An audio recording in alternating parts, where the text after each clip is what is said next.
ఆకాశ నక్షత్రములు లెక్కింప సత్యము కానట్టుగాను సముద్రపు ఇసుక రేణువుల పెంచుట అసాధ్యమైనట్టుగాను నా సేవకుడైన దావీదు సంతానము నాకు నాకు పరిచయం చేయు చేయు లేవీయులను లెక్కింపలేనంతగా నేను విస్తరింపచేయుదును.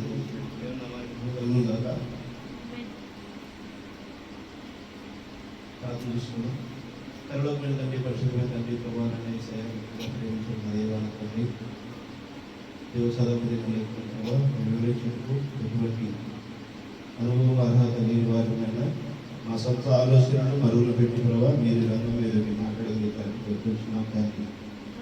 ప్రభావ ఇదివరైనా సమస్తము వివరించే దేవుడు మీరే ఉన్నారు. ఎందుకంటే మమ్మల్ని ప్రభావ ప్రశ్నించి ప్రభా ఆ కన్న తండ్రి దేవాల తండ్రి సంఘానికి ప్రభా మరి మీరే శిరసై ఉన్న దేవా మీ యొక్క క్రమంలో నడిపించండి. మీ వాక్యానికి లోతులైన జీవితంలో ఉండటకు సహాయం చేసి దీవించగలరు కోరుకుంటున్నాము. ఇదివరైనా సాయంకాలం వర్తమానంలో జరుగుతుండగా మరి ఇప్పటివరకు కరెంట్ లేదు, లేకపోయినా పర్లేదని సద్భం లేకుండా ప్రారంభించడం కోసం దాన్ని సిద్ధపాటు కలిగి ఉండగా మీకు చెప్పిన ప్రభావాన్ని పంపించినందుకు మీకు ఆలోచించుకుంటాం. ప్రభావ ఈ కార్యం అద్భుతంగా జరిపించుకునే దేవా ప్రభావ ముందు కూడా ప్రభావ ఇంకా స్వార్థ కోరికలు పెట్టడం కూడా ప్రభావ మమ్మల్ని బలంగా దీవించడం, మమ్మల్ని బలంగా దీవించి వాడుకోమని పెట్టించిన తండ్రి మీరే ప్రభావం లాస్ట్గా దీవించినంత కోరుకుంటే రంగం మీద మాట్లాడమని సమస్తమైన మీ చేతులు అప్పగించుకోవడం తెప్పించుకుంటున్నాం. కావున మీరే పొందుకోమని ప్రవేట్ చేస్తూ తీసుకున్నాను తిరిగి పెట్టుకుంటున్నాను. దేవస్థ హల్లెలూయా.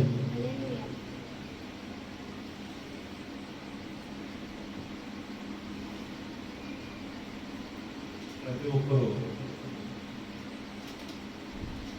తెలుసుకోవాల్సినటువంటి విషయాన్ని గమనించండి.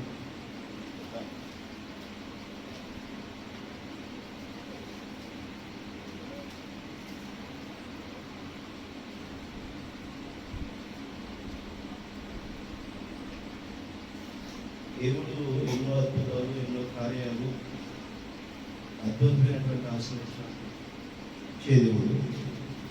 దేవస్థ హల్లెలూయా. మనం కొన్ని సంవత్సరాల నుంచి ఇక్కడ పూర్తి జరుపుకుంటూ ఆయన విశ్వాసంతో నమ్మికతో మనం వేస్తున్న అడుగుల నిమిత్తం ఆయన మనల్ని ఎప్పటికప్పుడు బలపరుస్తున్నాడు. సంఘం విస్తీర్ణంలో మరి మనం ఇంకా ముందుకు వెళ్ళాల్సిన అవసరం ఉంది. ఎందుకంటే మనం విస్తరించాలి అంటే మనము ప్రసరించాలి. అనగా మనము ప్రసరించాలంటే ముందు మనకి గర్భవేదన కావాలి. అంటే సంఘము యొక్క ఆలోచనలు, వాక్యం యొక్క ఆలోచనలు ఎందుకు తెలుసుకుంటూ ఈ లోకంతో మనం అమేకం అవడానికి ఎలా యూజ్ చేసుకోవాలో అనేదాన్ని మనం సరి చేసుకోవడంలో మనం సమాయత్త కావాలి. దర్శన మనలో మనసులో జరగాలి. మనము క్రమంగా వాక్యంలో ఎదగటం కోసం ప్రతిరోజు ప్రార్థన చేయటం కోసం మనసు ఎరిగి ఈరోజు 2 నిమిషాలు ప్రార్థన చేసిన వాళ్ళు రేపు 4 నిమిషాలు 6 నిమిషాలు ప్రార్థన చేసే దానికైతే దృష్టి పెట్టాలి. ఇక్కడ ఏమవుతుందంటే మనము సేఫ్ జోన్లో ఉన్నాం.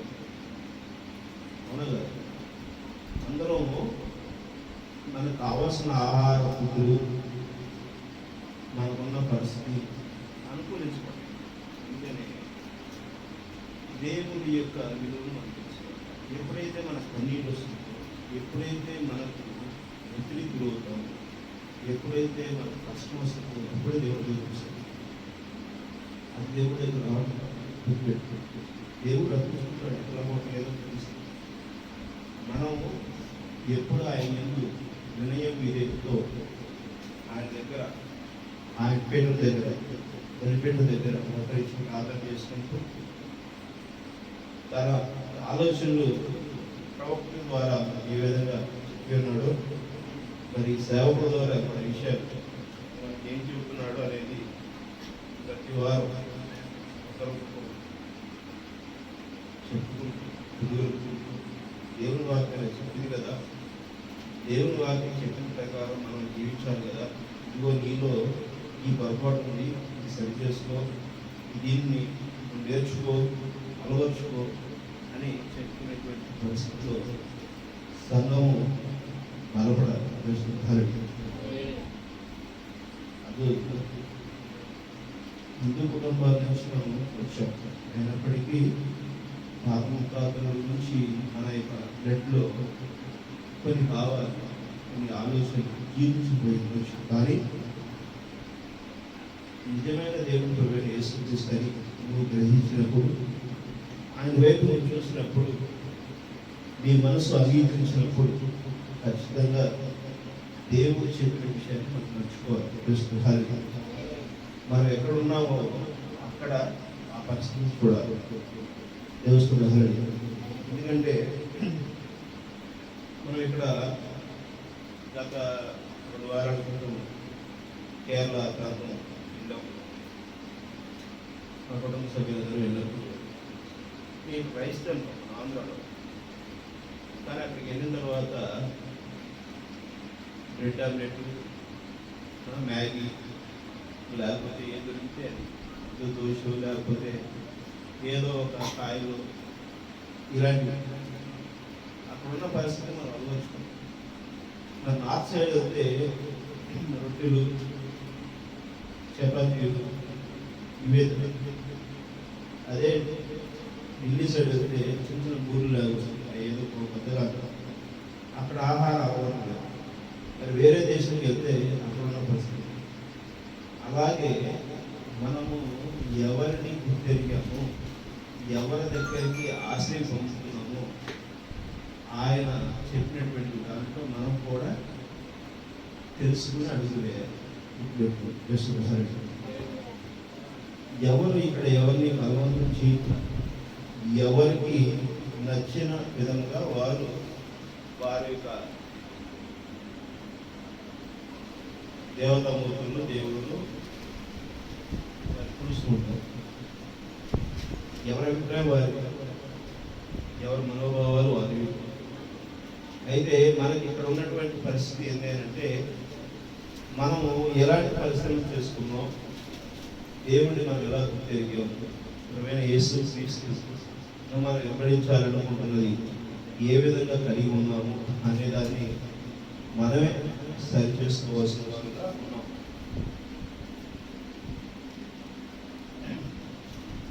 ఉదాహరణగా మరి అలాంటిది లేకుండా మనం అలా సరి చేసుకోకుండా ముందుకు వెళ్ళటం అనేది జరిగే పని కాదు. గుర్తుపెట్టుకోండి, నేను ప్రతిసారి చెప్తూనే వస్తున్నాను, చాలా పరిస్థితులు దారుణంగా ఏర్పడుతున్నటువంటి నేపథ్యంలో మన మధ్య ఆకలి చావులు వస్తాయని వాక్యం. మరి అదేవిధంగా పిల్లలు వారి పిల్లల్ని తినే పరిస్థితి కూడా వస్తుంది, పెద్దలు వారి పిల్లల్ని తినేటువంటి పరిస్థితి కూడా వస్తుంది. అంత భయంకరమైన ఆకలి రోజులు వస్తాయి అనేటువంటి పరిస్థితి మన ఉదయకాల ద్వారా మనం తెలుసుకున్నాం. ఇది అందరికీ తెలిసిన విషయం. చదువు అంత కారణం వస్తుంది.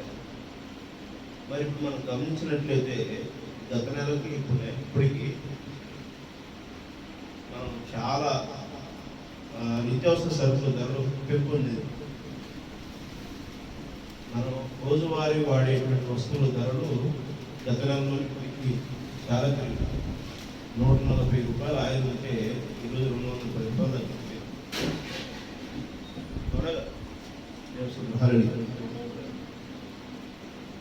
అలాగా పెట్రోల్ ధరలు పెరిగినాయి, ఆయిల్ ధరలు పెరిగినాయి, గ్యాస్ ధరలు పెరిగినాయి. మరి అన్ని రకాల ధరలు పెరగడానికి కారణము జరుగుతున్నటువంటి ఒక రాజు మీద ఒక రాజు దండయాత్ర, ఒక దేశం మీద ఒక దేశం దండయాత్ర.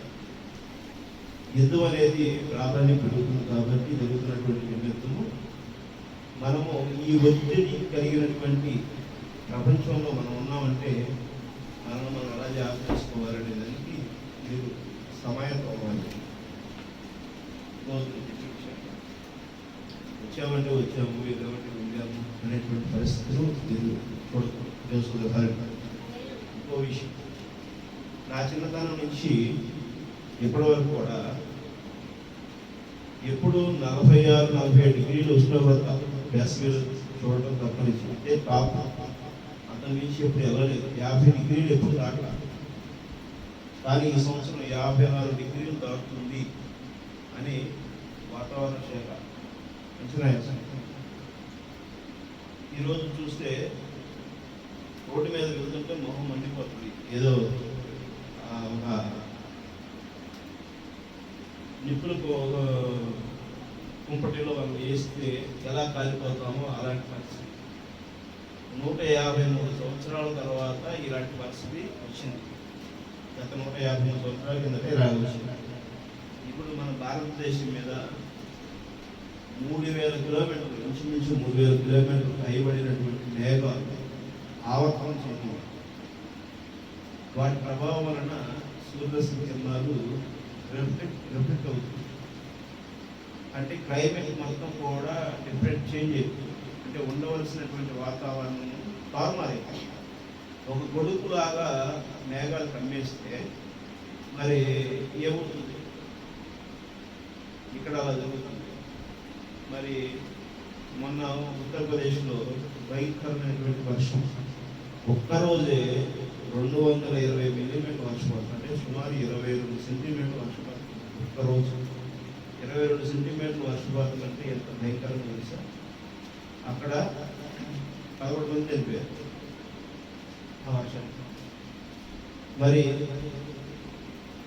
వేరు వేరు దేశాల్లో భూకంపాలు, మరి ఇవన్నీ రోజు రోజు పెరుగుతాయి. వ్యాధులు, వైరస్, మరి ఇవన్నీ ఒక ఎత్తు అయితే ఈర్షలు, ద్వేషాలు, మత కష్టం, ఒకరి మీద ఒకరు దాడులు చేసుకోవటం, ఒకరి మీద ఒక ఆధిపత్యం కలిగినటువంటి మరి పరిస్థితులు, ఇవన్నీ మనం చూస్తున్నాం. ఇవన్నీ మనం చూస్తున్నాం అంటే ఇవన్నీ మనకి ఏర్పడుతున్నాయి అంటే ఎంత మనం కంఫర్ట్ జోన్లో ఉన్నాం, ఎంత ఇబ్బందుల జోన్లో ఉన్నామా, కంఫర్ట్ జోన్లో ఉన్నామా మనమే పరిశీలించుకోవాలి. మనం పరిశీలించుకొని మనము సరిచేసుకుని వాక్యానికి తగిన విధంగా మనం మలుచుకోవాలి. నేను నీతిమంతుడని బోధేసుకుని తిరిగితే ప్రయోజనం లేదు. నేను ఉత్తముడని అని చెప్పి బోధేసుకుని తిరిగితే ఎవరికి ముక్కులు అనడు.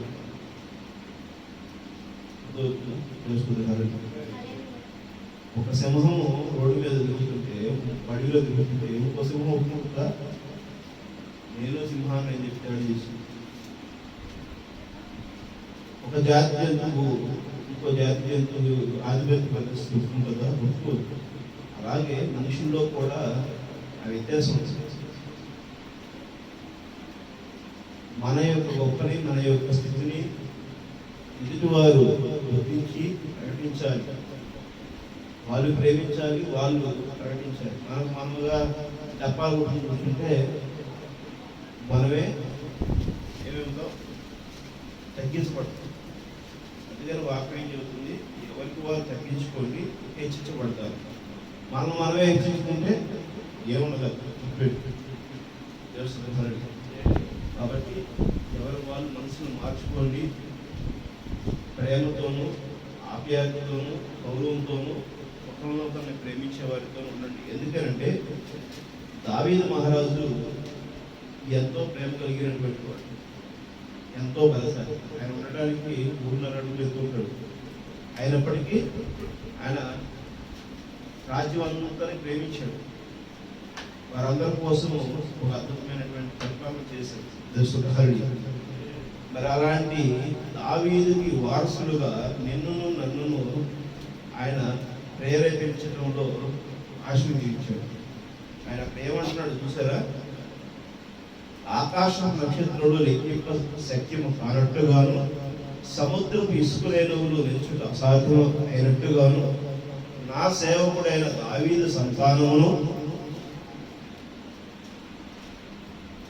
నాకు పరిచర్య చేయు లేవీలను లెక్కింపలేనంతగా నేను విస్తరింపజేయను. వీళ్ళందరూ విస్తరింపజేయగలిగిన వాళ్ళందరూ ఎవరండి? దావీదు సంతానము ఎలా ఉండాలి? దావీదు మాదిరిగానే ఉండాలి, అవునా కదా? దావీదు తన రాజ్య పరిపాలన ఏ విధంగా ఉండాలో దావీదు సంతానం అదే ఉంటుంది. తండ్రి ఎలా ఉన్నారు, పిల్లలు అలానే ఉండాలి. గుర్తుపెట్టుకోండి యేసుధారి. ఇక్కడ మనము రూపాంతరం చెందాం. మన తాత ముత్తాతలు మన ఆలోచనలు ఇక్కడ పెట్టని కూర్చుంటే రూపాంతరం ఎక్కడ పనిచేస్తుంది? మారుమనసు ఎక్కడ పనిచేస్తుంది? నిన్ను నువ్వు దేవుడికి తగిన విధంగా ఎలా చెప్పుకుంటావు? దేవుడికి వారసుడిగా నువ్వు ఎలా రాజ్యాధికారం చేయించగలుగుతావు? ఇది రాజ్యాధికారం అంటే సింహాసనంలో కూర్చొని హల్చల్ చేయడం కాదు. గుర్తుపెట్టు. ప్రేమతో ఒకరిని ఆప్యాయతతో నీవు జనాభాతో కలివిడిగా ప్రయాణం చేయడమే రాజ్యాధికారం. దేశధారి. ఒకరి పట్ల ఒకరు ప్రేమానురాగాలతో జీవించమని ప్రభువైన యేసుక్రీస్తు నేర్పించారు. నిన్ను వారిని పొరుగు వారిని ప్రేమించమని నేర్పించారు. దాన్ని పిలుపు చేయండి, దాన్ని ఖచ్చితంగా అవలంబించడం కోసం చేయండి. ఏది మాట్లాడినా హాస్పిటల్గా మాట్లాడటం అనేది మార్చుకోండి. ప్రతి ఒక్కరు మాట్లాడేటప్పుడు నీవు ఎలాగా దేవుడికి వారసులువో, ఈ భూమి మీద నీకు ఎలాంటి దేవుడు ఇచ్చాడో, నీకు ఎలాగైతే దేవుడు అనుకూలమైనటువంటి మార్గాన్ని సరళీకృతం చేసి నీ పాప క్షమాపణ నిమిత్తం దేవుడు నీకు ఆశీర్వదించాడో, నీ ఎదుటివారిని కూడా అదే విధంగా ఉంటాడనే విషయాన్ని మర్చిపోవాలి. ఎందుకనంటే ఈ విషయాలు మీకు ప్రస్తావన కాబట్టి అంటే కేవలం మనం ఎక్కడో కోరుకోవాలి. దేవుడు సామాన్యతనే తనకు తాను మరుగులు చేసుకుని పిదప అందులోనే తనను తాను బలపరుచుకుంటా అనే వర్తమానంలో చాలా క్లియర్గా మనకి వాక్యం తెలియవలసింది. దేవుడు ఎవరికి ఏ పని అప్పగిస్తాడో ఆ పని సంపూర్ణంగా చేయాలి. ఇది సమయం. కానీ కాలం ఏంటనేది నీకు నాకు తెలియదు. ప్రభువైన యేసుక్రీస్తు వచ్చే సమయం అనేది నా చిన్నతనం నుంచి చెప్తున్నాము. పెద్దలు కూడా అదే మాట్లాడుతూ వస్తుంటారు. అయితే ఇది సమయమే. ఏ కాలం అనేది మన మధ్యకి వస్తుంది దేవుడు అనేది నేను చెప్పలేను. మరి ప్రభువైన యేసుక్రీస్తుని తన శిష్యులు అడిగారు, దేవుని రాజ్యం ఏంటంటే దేవుని రాజ్యం ఇప్పటికీ భూమి మీద నెరవేర్చబడుతున్నది, నీకు అర్థం కావట్లేదా? ఆయన అక్కడ ఉన్నాడు అని అంటే, ఆయన రాజు భూమి మీద ఉన్నాడు అని అంటే ఆయన చుట్టూ ఉన్న వాతావరణం రాజ్యం పరిపాలన జరుగుతున్నట్టే కదా. ఆయన శాంతి సందేశాన్ని ప్రకటించాడు కదా, ఆయన అద్భుతాలు చేశాడు కదా, ఆయన ఒకరి పట్ల ఒకరు ప్రేమానురాగాలు ఉండమని చెప్పి చూపించాడు కదా. ఒక సమయ స్త్రీని కొట్టుకున్నప్పుడు అలా కొట్టద్దు, అలా కొట్టమని మరి నీ దేవుడు చెప్పలేదు అని చెప్పేశారని ఆపాడు కదా. ఒకరిని ఒకరు అర్థం చేసుకుని తగ్గించుకోమని చెప్పి చెప్పాడు కదా. దేవుని యొక్క భయభక్తులు కలిగి ఉండమని చెప్పి యేసుక్రీస్తు చెప్పాడు కదా. ఇవన్నీ చెప్పినప్పుడు అక్కడ ఆచరించబడినప్పుడు ఆయన వెంబడించిన వారందరూ సంతోషంగా ఉన్నారా లేరా? అది ధర్మంతులు ఎవరు లేరండి. పెట్టు వాళ్ళు అక్కడ ఎవరు ధర్మంతులు లేరు, కానీ సంతోషంగా ఉన్నారు, ఆనందంగా ఉన్నారు. బైబిల్లో ఉన్న ప్రతి ఒక్క ప్రవక్త చదువుకున్నవాడు కాదు, చదువులేని వాడే. అయినా కూడా దేవుడు అద్భుతంగా వారిని నడిపించాడు. వారు మాట్లాడే భాషలు, వారు సువార్త చేసేదాన్ని ఎంతమంది మేధావులైనా, శాస్త్రజ్ఞులైనా, పండితులైనా, పామరులైనా కూడా ఎదురు చెప్పలేని, విమర్శించలేని విధంగా దేవుడు వారిని తీర్చిదిద్దాడు. మరి నీవు నేను ఆ విధంగా బలపరచబడటానికి నేను అలాంటి మనసు ఆలోచన కలిగి ఉంటాను. ఈరోజు ఎందుకు ఈ విషయాన్ని మనం ప్రస్తావన చేస్తున్నామంటే, ప్రభురాత్రి భోజనంలోనికి మనం ప్రవేశించేటప్పుడు ఎలా ఉండాలి? దేవుడికి నేను సరిపడిగా జీవించానా లేదా? ఇక్కడ దేవుడు ఉంటే ఆ దేవుడిని నేను సేకరించి, ప్రభువా నేను నీ అడుగుజాడల్లో నేను నడుస్తున్నానైనా, నువ్వు చెప్పిన మాట నేను ఆచరిస్తున్నానైనా, నేను ప్రతిరోజు నిన్ను కలుసుకోవడం కోసం ఇష్టపడుతున్నానైనా అని చెప్పి నువ్వు నేను చెప్పేవారిగా ఉన్నావా?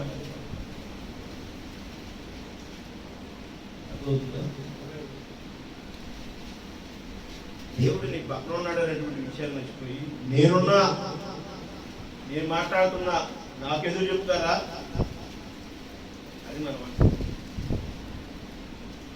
ఎదుటి వారిని వ్యంగ్యంగా మాట్లాడతాం, పుష్కరించి మాట్లాడతాం, అపహాస్యం చేయకూడదు. పెట్టుకోండి, ప్రేమ స్వరూపుడు, శాంతి స్వరూపుడు. మొక్కం మీద ఉమ్మేస్తే వాళ్ళని కఠినంగా చీల్చగలిగే శక్తి కలిగినటువంటి దేవుడు ఉమ్మేస్తున్నాడా లేదా? రాళ్ళు తీసుకుని కొడితే ఆ రాళ్ళను అక్కడే ఆపేసి తిరిగి వాళ్ళను కొట్టగలిగే శక్తివంతమైన దేవుడు. చనిపోయిన వాడిని లేపినవాడు. లాజరు లే బయటికి రా అన్నప్పుడు వచ్చిన ఆయన ఆజ్ఞకి మరణాన్ని తిరిగి పునర్జన్మించేంత ఆజ్ఞ ఆయన ఉంటే, ఆయన ఆశీర్వదిస్తే, సముద్రం మీద పేతురు నడిచిరా అని అన్నప్పుడు ఆయన విశ్వాసంతో నడిచి వచ్చినటువంటి ఆజ్ఞ ఇవ్వగలిగిన శక్తి ఉంటుంది. నా శిష్యులు భయపడుతున్నారు, గాలి ఆగిపో, తుఫాను ఆగిపో అని చెప్పి ఆయన ప్రకటించినప్పుడు, సముద్రం నెమ్మలంగా ఉండమన్నప్పుడు, ఇలాంటి అద్భుత కార్యాలు చేసిన దేవుడు తన ప్రాణాన్ని పనంగా పెట్టవలసిన అవసరం ఉందా? ఎందుకు పెట్టాడు? ఎందుకు పెట్టాడు? తగ్గింపు, సరి చేసుకునేటువంటి అది నీకు వర్తించుదా?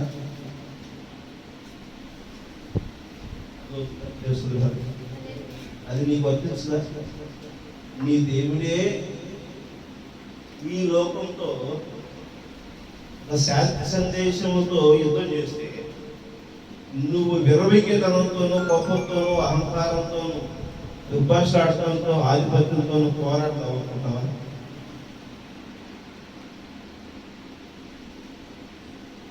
దేవుడికి ఉన్న శక్తి మనకి ఎక్కడ? ఆయనే ప్రేమతో ఈ సమాజానికి ఇచ్చాడు. తాను మీ అందరిలో నేను ఉన్నాను అని చెప్పి నిరూపించాడు. ఆమె నన్ను వెంబడిస్తే మీరు ఎప్పుడు నన్ను సజీవంగానే ఉంచుతారు. నేను చెప్పిన విషయాలను తూర్పు దిక్కున, దక్షిణ దిక్కున, పడమర దిక్కున, ఉత్తర దిక్కున తెలియపరచడానికి తన 11 మంది శిష్యులను సువార్త ప్రకటించడానికి పంపిస్తే, వారిలో ఒకరు మన హోమ గారు భారతదేశంలో సువార్త చేస్తే, ఆ సువార్తను మనం పట్టుకొని కొన్ని వందల సంవత్సరాలు, 2000 సంవత్సరాల నుంచి వాక్యమును గ్రహించగలిగినటువంటి వారు, సింధు నాగరికతని అలవాటు చేసుకున్న వాళ్ళని, మరి బైబిల్ అనుసరించేటువంటి వాళ్ళు కొన్ని కోట్ల మంది జనాలు భారతదేశం.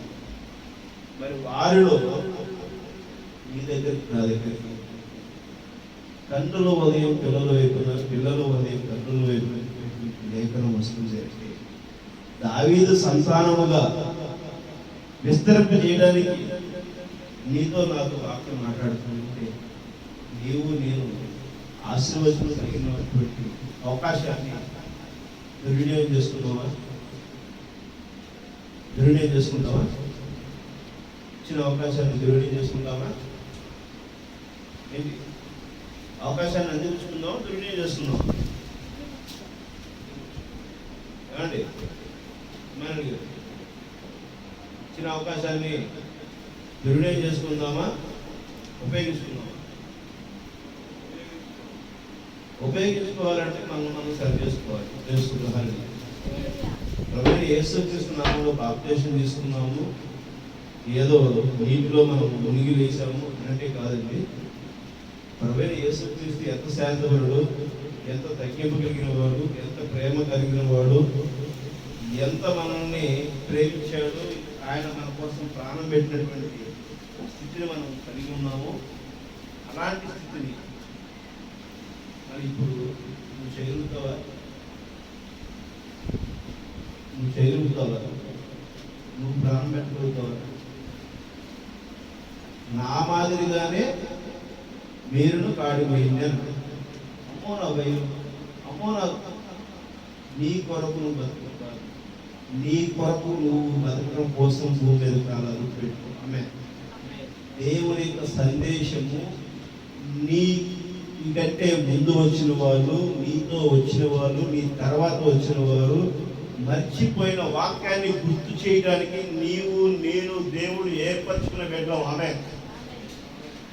ఆ అభిషేకం పొందుకున్న బిడ్డలం. ఆ అభిషేకాన్ని నీవు నేను కలిగి ముందుకు స్వార్థ తీసుకెళ్ళాలి.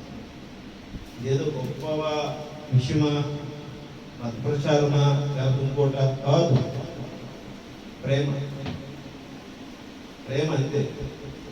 దేవుడు ఈ ప్రజలని ఏ విధంగా ప్రేమిస్తున్నాడో దాన్ని మనం కనపరచుకుంటూనే ఉంది. మతము, కులము, దేశాలు ఏర్పరచుకున్నటువంటి విధి విధానాలు, ప్రాంతాలు బట్టి భాషలు, స్లాంగ్లు ఉన్నాయి, రకరకాల పరిస్థితులు ఉన్నాయి. కానీ దేవుడు ఏం వస్తుంది అనంత విశ్వంలో వ్యాపించిన దేవుడు. ఆయన్ని ఒక చోట నా బౌండరీ తిరిగిస్తే అధికారం నీకు లేదనే విషయం తెలుసుకున్నాడు. దేవుడు ఇదే అని పరిధి నువ్వు చెప్పగలిగే కనీస ప్రకటించడం అనేది నీ యొక్క గర్వానికి నాకు. దేవుడు ఇక్కడ ఉన్నాడు, అక్కడ ఉన్నాడు అని చెప్పగలిగే స్థితి నీవు నేను చేయగలిగేటువంటి వారు కాదు. ప్రభువైన యేసు క్రీస్తు అందరికీ సాదృశ్యమైనటువంటి వాడే దేవుడు అని చెప్పేసి చెప్తున్నాడు. లేఖనం అని చెప్తున్నాడు. మరి మనం ఎలా ఉండాలి?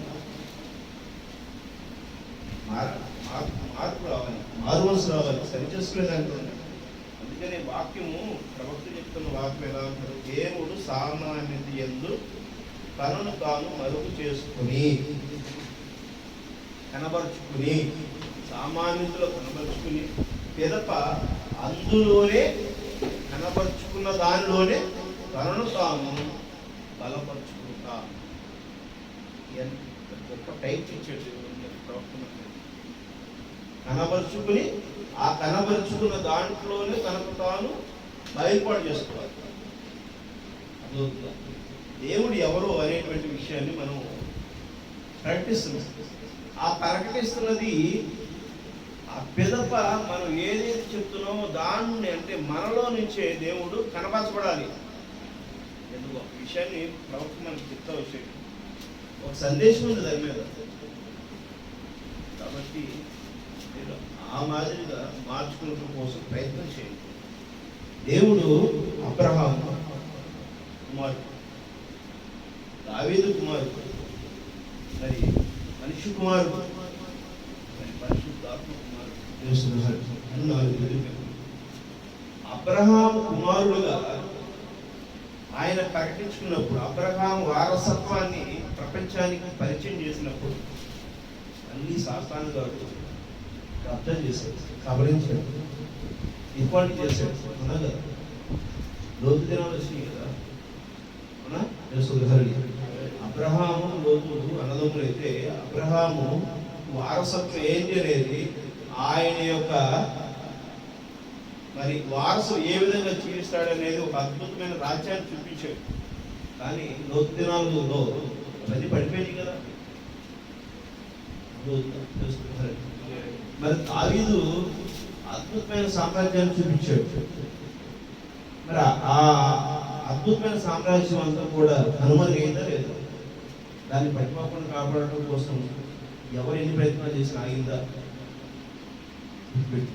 ప్రభువైన యేసుక్రీస్తు వచ్చాడు మనిషి కుమారుడుగా. ఆయన రాజ్యాన్ని నీ మధ్య నా మధ్య చూపించాడు. ఇదిగో నా రాజ్యం, ఈ రాజ్యానికి నేను రాజు అన్నాడు. ఆ రాజుని తీసుకెళ్లి సిలువేశాడు. ఆయన ప్రభువైన యేసుక్రీస్తు ఏం చెప్పాడో, ఏ విషయాన్ని ప్రకటించాడో, ఆయన మరణాన్ని జయిస్తామని చెప్పినటువంటి విషయాన్ని దాచిపెట్టండి అని చెప్పి రోకలిచ్చి ఈ సమాజము అణిచివేసిందా లేదా? అర్థమైంది? అణిచివేసిందా లేదా? మరుగున పెట్టిందా లేదా? ఆడిపో డైన్మా ప్రభువైన యేసుక్రీస్తుని గృహలో నుంచి తన శిష్యుడు తీసుకెళ్ళాడా? ఇప్పటికీ ఒక మిస్టరీగానే దాన్ని బిల్డ్ చేసి పెట్టారు.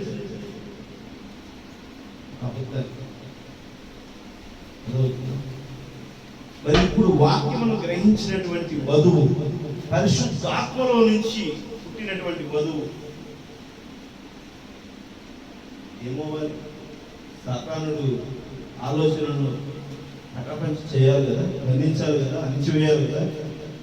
ఆ రోజు వధువు అయితే అబ్బాయి అయితే మోసపోయింది, కానీ ఈరోజు ప్రవేణ యేసు క్రీస్తు వాక్యములో ఎదిగిన వధువు అయితే మోసపోదు. ప్రవేణ యేసు క్రీస్తు వధువులో ఎదిగినటువంటి వధువు అయితే ఆయనకి నచ్చిన విధముగా రూపుదిద్దుకున్నటువంటి వధువు అయితే పరాయి పురుషుని దగ్గర నిజమైన సంఘము తన యొక్క నీతిని కోల్పోదు, తన యొక్క యథార్థతను కోల్పోదు, తన యొక్క ఆధిపత్యాన్ని కోల్పోదు, తనకున్నటువంటి సారూప్యాన్ని కోల్పోదు, తనకున్నటువంటి అభిషేకాన్ని కోల్పోదు, తాను ప్రకటించాల్సినటువంటి వాక్యాన్ని ఎక్కడ కోల్పోదు. పౌలు కోల్పోయాడా? ప్రవక్త ఎక్కడ కోల్పోయారా? మరణము వారిని వెంబడించినంత వరకు కూడా కోల్పోలేదు. ఎంతో మంది సువార్తికులు, ఎంతో మంది సేవకులు ఆ విధమైన పోరాటం చేశారు. మరి సువార్తికులు, కాపరులు, ప్రవక్తలే పోరాటం చేస్తే ఈరోజు సంఘానికి సాదృశ్యమైన వధువు ఆ స్థితి నిలబడకూడదా? నిలబడలేదా? అలాంటి వారి ఉన్నారు, వారిని బయటకు తీసుకొస్తుంది ఆమె. వాళ్ళనే వారిని పిలుస్తున్నారు. వారి కోసంలో పిలుస్తున్నటువంటి యేసు క్రీస్తు ఆ స్థానంలో ఉన్నావా? నీవున్నావా? నిన్నేనా దేవుడు పిలుస్తుంది? నువ్వేనా దేవుడి వైపు వెళ్ళవలసింది? నీకు పరలోక రాజ్య అర్హత రావాల్సి ఉంటే నువ్వు ఏ స్థితిలో ఉంటావు? నిన్ను పిలుస్తుంటే నువ్వు ఎంతో బలపరచబడ్డావు, ఎంత సరిచేస్తున్నావు, ఎంత సాదృశ్యం ఉన్నావు, ఎంత యథార్థంగా ఉన్నావు, ఎంత క్రమం కలిగి ఉన్నావు, ఎంత నమ్మకంగా ఉన్నావు, ఎంత విశ్వాసంతో నడుస్తున్నావు, ఎంత ప్రేమను కనబరచడంలోను, ఎంత వాక్యానికి తగిన విధంగా సాదృశ్యంగా నువ్వు జీవించావు. పరీక్షించుకోవాల్సింది. ఆ పరీక్షలు మీరు విజయం సాధించడానికి దేవుడు నీతో నాతో హెచ్చరిక చేస్తాడు. ఆమె ఎన్నో నన్ను హెచ్చరిస్తాడు. ఆ విధంగా నేను సరి చేసుకుంటే అది ఈరోజు నవరాత్రి ముందులో అనుభవిస్తున్న కార్యం. ఒకవేళ నేను సరి చేసుకోవడం లేదు, సరి చేసుకోను, సరి చేసుకున్నందుకు నాకు ఎటువంటి అవసరం లేదు అనుకుంటే పాల్పంచుకోకండి. దేవుడితో వాగ్దానం చేస్తున్నప్పుడు ఒక మనిషి కోసము, ఒక సంఘం కోసము, ఒక పెద్ద మనిషి కోసము నేను ఏదో చెప్పాను కాబట్టి, కమిట్ అయ్యాను కాబట్టి చేద్దాం అనేది కాదు. కానీ నిజముగా దేవుడితో నువ్వు సఖ్యత కలిగి ఉంటే, ప్రమాణం కలిగి ఉంటే, దేవునికి నేను నచ్చిన విధంగా జీవిస్తున్నాను, దేవుని యొక్క వాక్యానికి తగిన విధంగా నన్ను నేను మలుచుకుంటాను అని నువ్వు ప్రమాణం కలిగి ఉంటే దేవుడు నిన్ను నన్ను మోస్తాడు. దేవుడు నిన్ను నన్ను నడిపిస్తాడు. ఆ క్రమంలో ఉన్నవారే ప్రభురాత్రి భూమిలో చెప్పే అదో హెచ్చరిక అయింది. ఎందుకంటే పదే పదే నా దగ్గరకు వస్తున్న సమయము వస్తున్నప్పుడు దేవుడు మనకు ఇస్తున్న ఆశీర్వచనాన్ని మన కోరుకో ప్రార్థన చేసుకుందాం. ప్రారంభించినట్లయితే పరలోకమైన తండ్రి, పరిశుద్ధమైన తండ్రి, ప్రభువా నాయనా యేసయ్య, సంఘమంతటా నీ ప్రభువా మీరు బలపరిచారని, మీరు స్థిరపరిచారని మేము నమ్ముతున్నాం తండ్రి. ఇదిగోనైనా ఈ ప్రభురాత్రి భోజనములు మేము చేయి వేటుకు అర్హత కలిగినటువంటి వారిగా ప్రవర్తించి మీ యందు ప్రమాణం కలిగి, మీ యందు నమ్మికతోనూ, ఓర్పుతోనూ, సహనంతోనూ సరిచేస్తున్నట్టు ప్రభా మేము ఏకత్వం కలిగినటువంటి సంఘముగా నిలిచి ఉన్నామని ప్రభా మీ ఎదుట ప్రభా సాగిలపడి మేము వేడుకుంటున్నాం. అతన్ని నా ప్రార్థన ఆలోకించండి. నైనా మాకున్నటువంటి ప్రతి ఒక్క సమస్యలను ఛేదించండి. మేము ఏ సమస్య కోసం అయితే ప్రార్థిస్తున్నామో, అపోస్తల పౌలు ఏ పరిచర్యలో ప్రభా ఎలాంటి అద్భుతాలు చూశారో అలాంటి అద్భుతాలు మా సంఘంలో కనపరుచుకుంటూ మీకు దయచేయండి. ఇదిగో సంఘమంతా ఏకాభిప్రాయంతో ప్రార్థన చేసినప్పుడు ప్రభా మీరు అద్భుతమైన ఆశీర్వచనాన్ని ఇచ్చారు. ప్రతి ఒక్కరి యొక్క రుగ్మతలను స్వస్థతపరిచిన దేవుడు నాయన. మీరు తాకిన దేవుడై ఉన్నారు నాయన. ప్రభా ప్రతి ఒక్క వ్యాధిని ప్రభా నిర్మూలన చేసిన దేవుడై ఉన్నారు తండ్రి. మీకు వందనాలు స్తుతులు నాయన. ప్రభా ఇదిగోనైనా సంధి కోసం మేము ప్రార్థిస్తుండగా ప్రభా ఆమె ఇప్పటి నుంచి ప్రభా పాటలతో పాడుతూ ప్రభా మిమ్మల్ని మహిమపరుస్తూ మీ పరిచర్యలో ప్రభా ఇంకా అత్యున్నతంగా ప్రభా ఎదుగు ప్రభా మీ కృప దయచేశారని, మీ యొక్క ఆశీర్వచనాన్ని మీరు ప్రభా దయచేశారని, ఒక గొప్ప సాక్ష్యముగా బిడ్డని ప్రభా మీరు నిరూపించారని ప్రభా మేము నమ్ముతున్నాం తండ్రి. ప్రభా ఇదిగోనైనా గొప్ప సాక్షిగా లేవనెత్తండి నాయన. ఇదిగోనైనా మా సంఘంలో ప్రభా అద్భుత కార్యములు జరిపించండి నాయన. ఎవరైతే వారి సమస్యల పరిష్కారం కోసం, వారి యొక్క ఆర్థిక పరిస్థితులను మెరుగుపరచడం కోసం, వారికి ఉన్నటువంటి ప్రభా ఇబ్బందులను తొలగిపోవడం కోసం, మరి ప్రభా వ్యాధులు తొలగిపోవడం కోసం ప్రభా ప్రార్థన అవసరం కలిగి ఉన్నారు. వారి కోసం మేము ప్రార్థిస్తున్నాం తండ్రి. వారు పొందుకున్న స్వస్థతను ప్రభా ఒక రోజు ప్రభా ఈ సంఘంలో ప్రభా సాక్ష్యం ప్రకటించే వారిగా ప్రభా బలపరచండి. ఎటువంటి ప్రభా వెలుగు ప్రభా మరి ప్రభా వారికి ఎటువంటి ప్రభా సిగ్గు బిడియం లేకుండా ప్రభా మరి నీ బిడ్డగా ఉన్నట్లులోనూ ప్రభా గొప్ప సాక్ష్యం ప్రకటించడానికి సహాయం చేయండి. ప్రతి ఒక్కరిని దీవించిందైనా ఈ శబ్ద యంత్రం ద్వారా వింటున్న వారిని ప్రభా ఇదిగోనైనా యూట్యూబ్ ద్వారా వింటున్న వారిని, ఈ చుట్టుపక్కల వారిని అందరినీ కూడా ప్రేమించి ఆశీర్వదించండి. ప్రతి ఒక్కరిని ఆశీర్వదించండి నాయన. వారి కుటుంబంలో ప్రభా మీ నూనెని ప్రభా మరి ప్రభా కుమ్మరించండి నాయన.